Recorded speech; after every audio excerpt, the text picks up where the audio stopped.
போர்க்கி rascal. நம்ம குடும்பத்து பொம்பளைங்களை செய்யாத குத்தத்துக்கு ஜெயில போட்டான். அது பத்தாதுன்னு வீட்டுக்கு வந்து கத்துனான். இப்ப பிரபாவை கொல்றதுக்கு ஆளுகளை செட்டப் பண்ணிருக்கான். என்ன மனுஷன்டா இவன். கவிதா மாமா, நீ பண்ணது ரொம்ப கரெக்ட்மா. அன்னைக்கு மட்டும் நீ வீடியோ எடுக்காம இருந்திருந்தா இன்னைக்கு இந்த கிரி மாட்டிருக்கவே மாட்டான். அவந்திகா மட்டும் தடுக்காம இருந்திருந்தா இன்னைக்கு பிரபா போய் சேர்ந்திருப்பான். ஒரு மனுஷன் மாதிரி நடந்துக்க வேண்டாம். குறைஞ்சபட்சம் ஒரு போலீஸ் அதிகாரி மாதிரி நடந்துக்க வேண்டாம். அதெல்லாம் விட்டுட்டு ஒரு பேட்ட ரவுடி மாதிரி நடந்துக்கிறான். Idiot idiot. சரியா சொன்னீங்கப்பா. அதுக்கான பலனை தான் இப்ப இந்த டிசி அனுபவிச்சுட்டு இருக்கான். பேப்பர் டிவின்னு தலைப்பு செய்து இந்த டிசி தான்பா.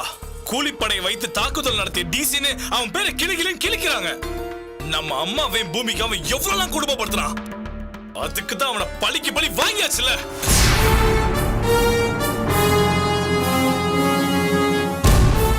என்னடா பிரபா, என்னவோ நீ செஞ்ச மாதிரி பேசிட்டு இருக்க.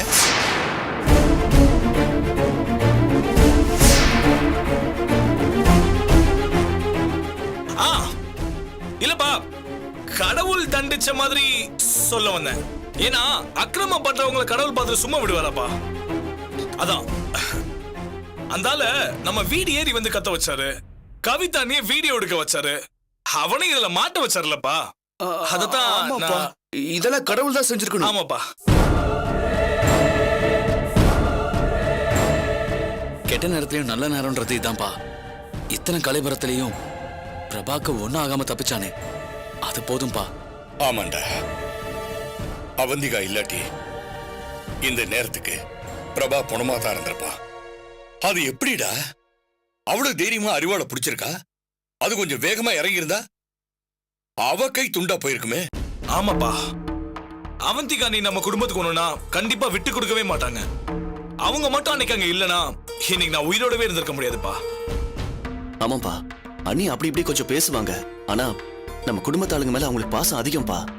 ஒருவேளை பிரபா கழுத பார்த்து அருவா இறங்கினதை நான் பார்த்திருந்தா கூட குறுக்க கை நீட்டி இருப்பானாங்கிறது சந்தேகம் தான்ப்பா. அண்ணியோட தைரியம் யாருக்குமே வராதுப்பா. ஆமாப்பா, இந்த வீட்டை பொறுத்த வரைக்கும் அவந்திகா அண்ணி தான் அம்மாவுக்கு அடுத்துப்பா. அம்மாவும் பூமிகாவும் ஜெயில இருந்தப்போ நமக்காக எவ்வளவு பாடுபட்டாங்க. இப்போ பிரபா உயிரையே காப்பாத்திருக்காங்கப்பா. இந்த தியாகத்தை புரிஞ்சுக்கதான் இங்க ஆள் இல்ல.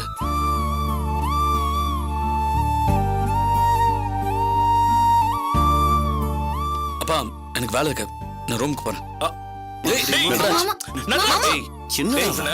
பாத்தீங்களாப்பா அவன எப்படி அண்ணிய பத்தி பேசணும் மூஞ்சி தூக்கி வச்சுட்டு போறான்னு. இவன் பேச்சை கேட்டு போய் நம்ம அண்ணிய விலைக்கு வைக்கணுமாப்பா? இங்க பாருங்கப்பா, இந்த வீட்டுல அன்னிக்கா யார் பேசுறாங்களோ இல்லையா நான் உங்களுக்கா பேசுவேன். ஏன்னா அவங்க என்னோட உயிரை காப்பாத்திருக்காங்க. அந்த நன்றி கடன் இப்பவும் இருக்கு, எப்பவும் இருக்கும். டேய், நாங்களும் உனக்கு சப்போர்ட் பண்றோம்டா. அப்பா, அண்ணி மறுபடியும் இந்த வீட்டுக்கு வரணும்பா. அதான் எங்க எல்லாரோட ஆசை. டேய் சரவணா, அதான் எல்லாருக்கும் தெரியுமேடா. அப்பா, நடராஜ விடுங்கப்பா. இந்த விஷயத்துல நீங்களும் ஒரு முடிவு எடுங்கப்பா. மாமா, இதுக்கு மேலே அக்கா அவங்க வீட்ல இருக்க வேண்டாம் மாமா. ஹாஸ்பிட்டல்ல இருந்து டிஸ்சார்ஜ் ஆன உடனே அவங்க நேரா இங்க வந்துட்டோம் மாமா. ப்ளீஸ் மாமா. அக்காக்காக நான் பேசுறது தப்பா இருக்கும். ஆனா இவ்ளோ தூரம் அக்கா தன்னை நிரூபிச்சதுக்கு அப்புறமும் அவளை மன்னிக்காம இருக்கிறது நியாயமா மாமா? ஆமாம்பா. ஆமாமா, நானும் அதுதான் யோசிச்சுட்டு இருக்கேன். கவிதா, நீ சொல்றது கரெக்ட்மா. அவந்திகா எதுக்காக அவங்க வீட்டுக்கு போகணும்? நம்ம வீட்டுக்கு நேரம் வந்துடலாமே. இவன் கிடக்குறான், இவங்கிட்ட நான் அப்புறமா பேசிக்கிறேன். சூப்பர்ப்பா, உண்மையிலே அண்ணி ரொம்ப பாவம்பா. இந்த செய்தியை மட்டும் அவங்க கேள்விப்பட்டாங்க, நிச்சயமா அவங்க ரொம்ப சந்தோஷப்படுவாங்க. டேய், என் புள்ளையோட உயிரை காப்பாத்திருக்காடா. அவந்திகா கண்ணுல இருந்து ஒரு சொட்டு கண்ணீர் கூட வரக்கூடாது. அம்மா கிட்ட நானே பேசுறேன். அவந்திகா இந்த வீட்டுக்கு வருவா, இங்கதான் வாழ்வா.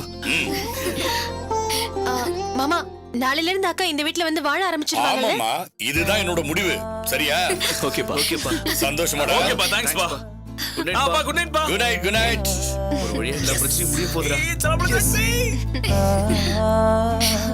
இப்பதான் சந்தோஷமா இருக்கு.